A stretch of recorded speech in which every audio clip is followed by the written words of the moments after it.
What's up, guys? Hope you're having a good day so far, and welcome back to the channel. Today's video is going to be on Green Power Motor Company. And just a quick note about my channel, I try to keep my videos as short as possible and to the point in order for you guys not to waste your time and to add value to your research. If you do find this video helpful, please consider subscribing and hitting the bell notification. That said, let's get into it. I want to start off by saying something positive about this company.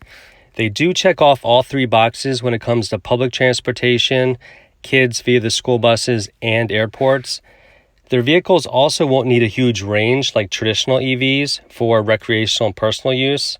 And in my opinion, which is one of the most important things, their max speed is going to be electronically limited, which is super important for safety.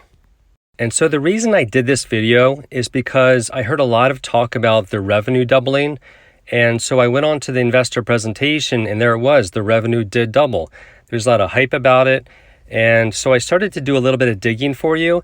And what I found was that the information on the investor presentation was much different than what I found on the actual earnings report. So if you look at the income statement up top, the revenue more than doubled, which on the surface is a great thing. But down below, if you see, the loss from operations actually got worse.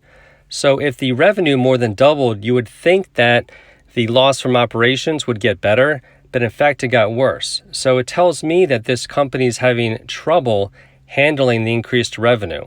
So I'm not saying to sell this company or to not buy it, but this definitely needs to be considered. And if you found that information helpful, please consider subscribing. It would be greatly appreciated. And quickly, just a couple risk factors for a company with increasing losses. One, it's going to be harder to pay monthly debt obligations. And two, because the money has to come from somewhere, it may lead to share dilution, which we all know what happens to the share price after that. So my final take on the income statement is that it's not necessarily a sell, but I would only buy on significant pullbacks and definitely be patient. Also, a company with the fact that this stock is newly listed on the NASDAQ, the potential for being overbought is there. So in my opinion, I would definitely wait for significant pullbacks. It's definitely not all bad for this company. I do think there are a lot of tailwinds. They have products on the road. They have existing infrastructure, which is definitely a good thing. Other EV companies don't even have a plan for infrastructure yet.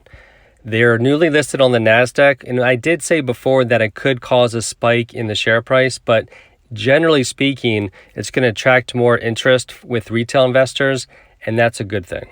I believe the CEO is going to be a long-term tailwind for the Green Power Motor Company. He seems to be making really good decisions and acting quickly. And I did read the book a while back by Jim Cramer, Get Rich Carefully, and he did mention that when evaluating a company, management is probably the single most undervalued aspect.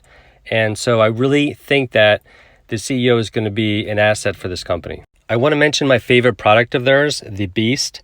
It's the first purpose-built, meaning not converted, Type D zero-emissions bus to be certified and operating in the USA.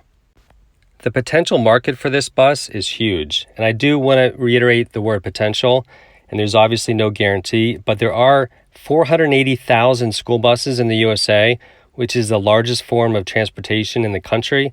There's 25 million students transported daily, consuming 823 million gallons of fossil fuels.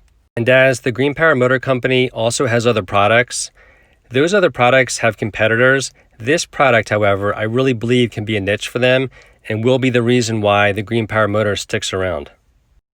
And next we have the EV Star models. And although they're not my favorite product, if they can break into the nursing home and home care industry and be in charge of taking patients from the nursing home to appointments and from their homes to appointments, that would be huge because you have the families moving farther and farther apart, and these patients really can't handle the transportation on their own. So this really is a huge industry for them. And if they can break into it, they'll definitely be in good shape. And last and probably least is the transit product line.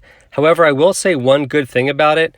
They have the electronically limited speed in all the models, and that's going to be key for two things. One's going to be safety, and the other is going to be an insurance benefit. And that'll do it for today's video. Again, thanks for watching, and if you found it helpful, please consider subscribing. Take care, guys. Talk to you soon. Bye.